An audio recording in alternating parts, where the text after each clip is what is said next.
обратила тоже там внимание, что плохой сон, да, вот сон всегда, когда мы попадаем, мы уже знаем, когда мы попадаем в активный конфликт, какой-то активный конфликт, мы всегда плохо начинаем спать. И сейчас, мне кажется, сон, я вот хочу сейчас поговорить с вами еще раз про важность сна, потому что сон – это настолько базовый фундамент нашего здоровья, потому что как мы это делаем каждый день, и мы настолько привыкаем быть в этом хроническом каком-то недосыпе. Ну вот скажите, кто из вас вообще классно высыпается каждый день? Вообще вот может так вставать утром и говорить, все, я выспался полностью, классно.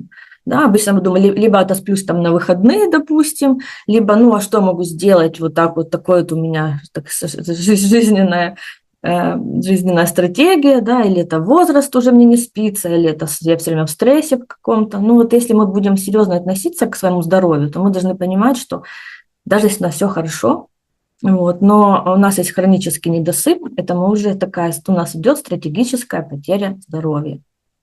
Потому что это реально, как доктор Хаммер очень много об этом тоже говорил, что именно сон – это такое, ну, вот основное базовое биологическое условие, без которого организм просто не может восстанавливаться, а, соответственно, не может продолжать держать тело и все органы здоровыми. И иногда можно даже спать там, и 7, и 8 часов, и думать, ну, мы же нормально спим по времени.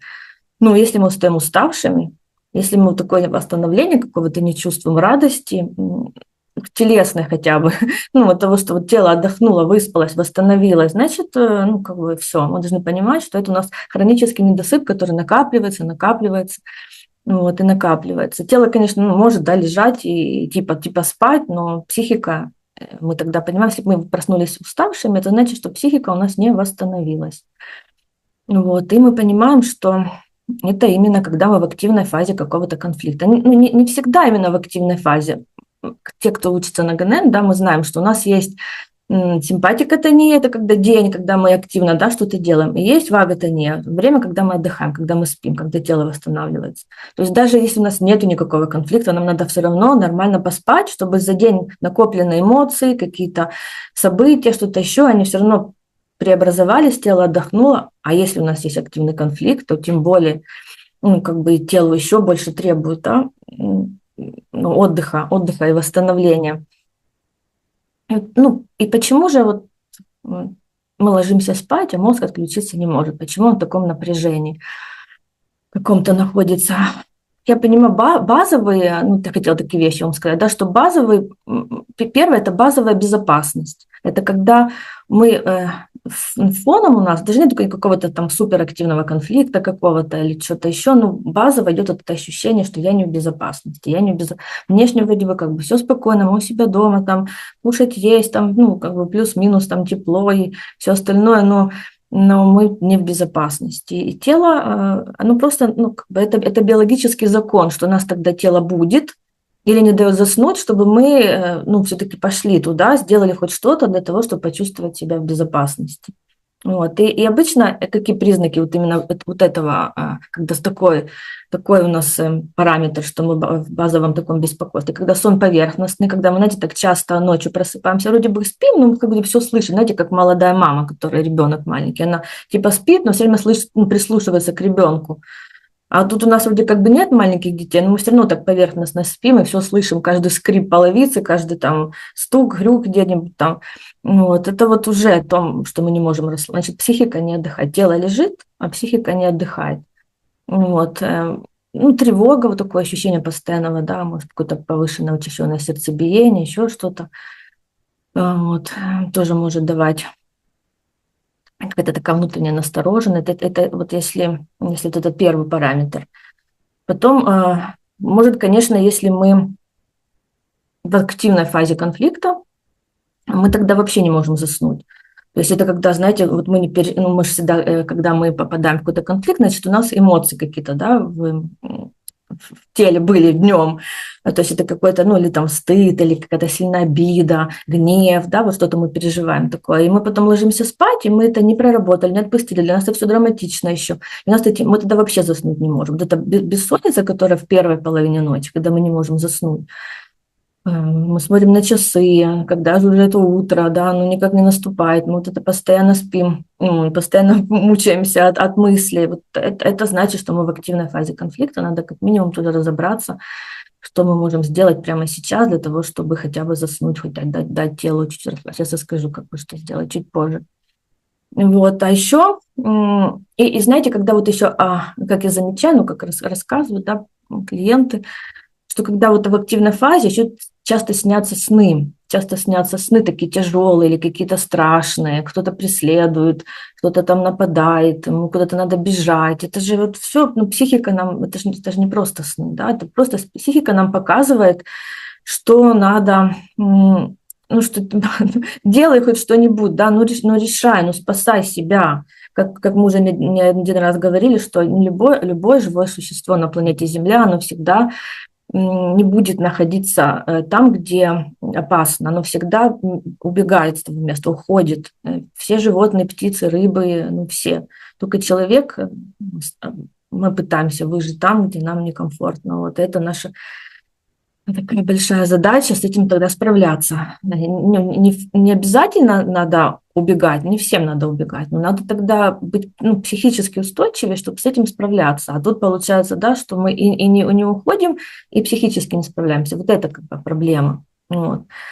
И вот эти основные такие... еще такой момент, когда мы не можем заснуть, это когда мы, например, в фазе восстановления, и мы еще очень слабы, и нам надо долго отдыхать, дольше, чем одна ночь, то мы тоже можем, это просыпаемся мы во второй половине ночи, под утро обычно. Вот. И тогда у нас вот эти беспокойные сны, потому что когда мы именно после активного какого-то конфликта пошли в фазу восстановления, нам надо быть тоже в повышенной безопасности, так скажем, чтобы нас и днем никто не трогал, не потревожил, чтобы мы лучше восстановились. И тогда вот тоже могут быть эти тревожные мысли, там, что будет с моей работой, например, человек может думать, или я же не могу, я должен идти, а тело не может, потому что оно должно восстанавливаться, и вот такого параметра мысли. Вот, то есть мы вот это все. И еще очень часто, особенно у женщин, вот это такие мысли, даже все остальное, если хорошо, вот эти ежедневные дела, знаете, так, пойти, надо сбегать там в школу к ребенку, надо проконтролировать, позвонить свекрови, надо приготовить обед, надо сделать зарядку, надо там еще что-то поучить, надо там деньги как-то там куда-то, как-то там учитывать. В общем, все вот это постоянно, да, вот это посуду помыть.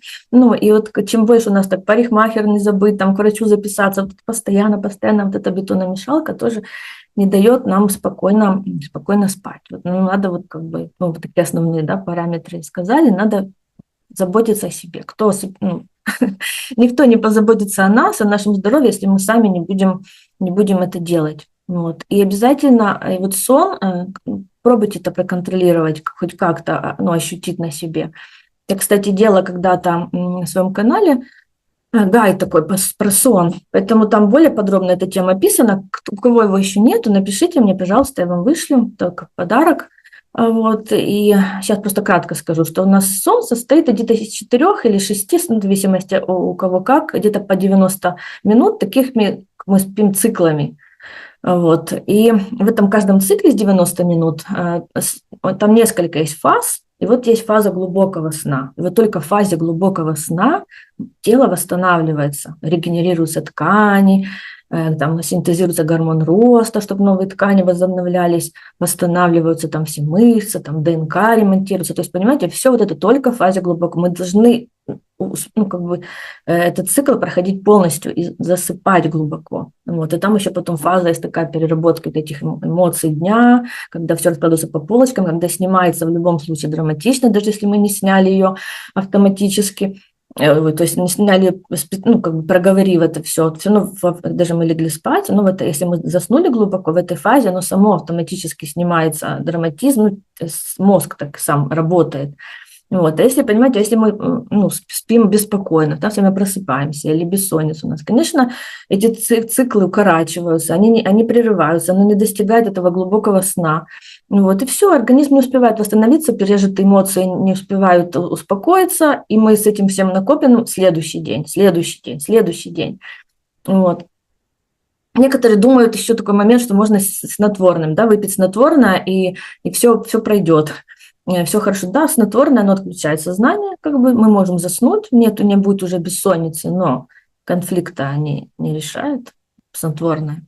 И, соответственно, мозг, хоть это сознание наше отключено, а мозг и тело продолжают работать в такой в режиме опасности повышенной, соответственно, восстановления нет, плюс при этом зависимость растет от этих снотворных, да, а тело истощается дальше. Поэтому снотворное это вообще не вариант. Надо работать именно над собой. Вот. И еще, если у нас уже есть, как часто все жалуются, да, плохая память, например, плохая концентрация, мы не можем сконцентрироваться. Вот даже говорят у наших детей, ну или у нас тоже уже это клиповое мышление, слышали такое тоже говорят, что мы тоже можем только короткие отрезки информации, уже даже если какой-то часовая семинар или лекция, не дай бог 2 часа, мы уже в жизни не можем это высидеть, усвоить, воспринять. И мы думаем, что это либо возрастное, либо там еще какие-то причины. А на самом деле это причина, потому что мы просто не отдыхаем, потому что мозг перегружен, он не успевает пройти эту фазу ночную, когда он успокаивается. Вот и все.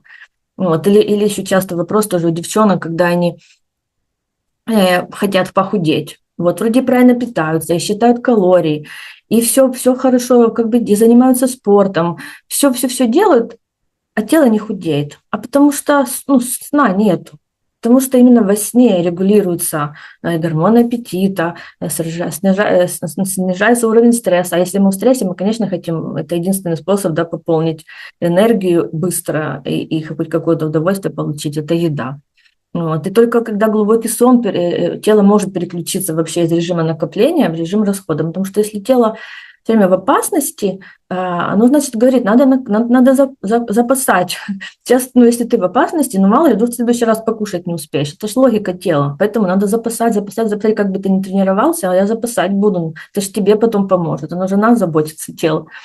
Поэтому, если хотите даже похудеть, то тоже сон – это первоочередное как бы действие, которое вы должны сделать. Вот. Поэтому что можно сделать уже прямо сейчас? Если это просто вот этот контроль, когда мы что-то не успеваем, надо все, и то, и 25 дел сделать, то это помогает просто ведение дневника.